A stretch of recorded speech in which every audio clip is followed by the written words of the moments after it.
Hello and welcome back to Webcast News. Let's get started. And firstly for today was the news that happened on Friday, which was the lone gunman attack on a train going from Amsterdam to Paris. The gunman of this was Moroccan Ayoub El Khazrani, who obviously is a piece of garbage in this world. Passengers started to get concerned when El Khazrani went into the toilets with quite a large bag and was in there for quite a while. And one of the people who got concerned was French-American professor Marc Mugalian. The gunman then came out of the toilet with an AK-47, some reports of a pistol and reports of a few blades as well in an attack on the train. At this point, Mr. Mugalian then tried to jump at the gunman to attack him, but was struck in the back and the neck. However, this then brought the heroic actions of 4 men, one of them being British businessman Chris Norman. However, there's not a lot on what he actually was able to do in this. And then 3 non-duty US servicemen, these being Anthony Sadler, Alex Skolatos and Spencer Stone. The American servicemen were able to pin down the gunman, take the weapons away, and then once they had done that, Spencer Stone, who had experience in first aid, was able to treat Mr. Mugalian by basically putting his finger across the cut on the man's neck and keeping his finger there to prevent the bleeding until they got to the next stop. That stop being Arras. And something just to add to this, Spencer Stone had his hand completely cut up by a knife that the gunman was using. So he did all that with a completely destroyed and torn up hand. That is incredibly brave. But I'm not taking away any bravery from any other men who were in this. And 4 of the men, the Brit and the 3 American servicemen, were today awarded France's highest honour, the Légion d'honneur.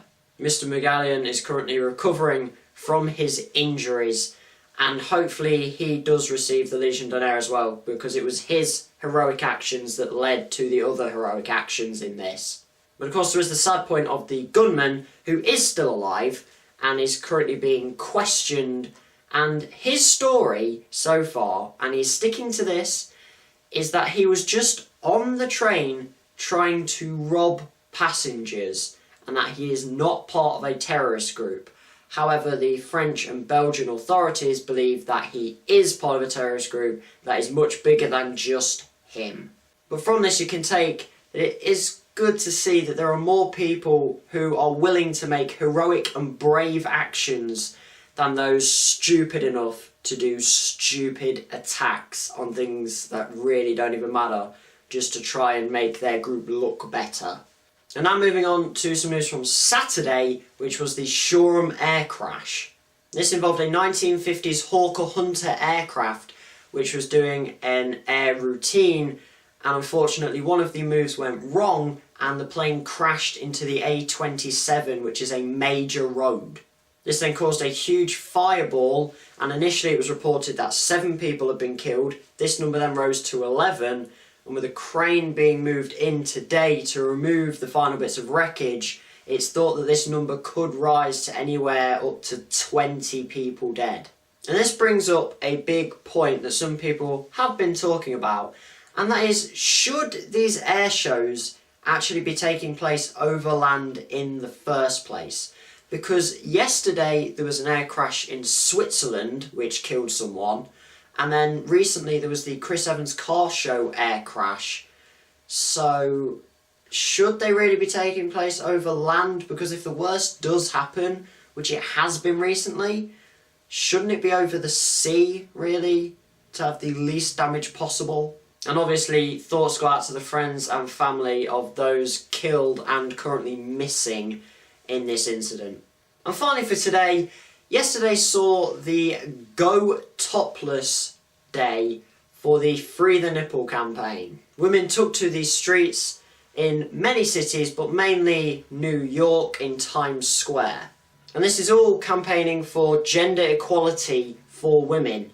But a question for your viewers, is this the best way that you think that women can try and get gender equality? Or is this almost going the other way? because men may look at this in a different way than women want this to be looked at. If you do think there are better ways that women can campaign for gender equality, leave those ideas in the comment section down below. And on any of the other stories as well, if you have anything to put in and say on this, the comment section is there for those as well. And on that note, that is it for today's video. I hope you have liked it. If you have, hit that like button, hit the subscribe button, and as always, thanks for watching.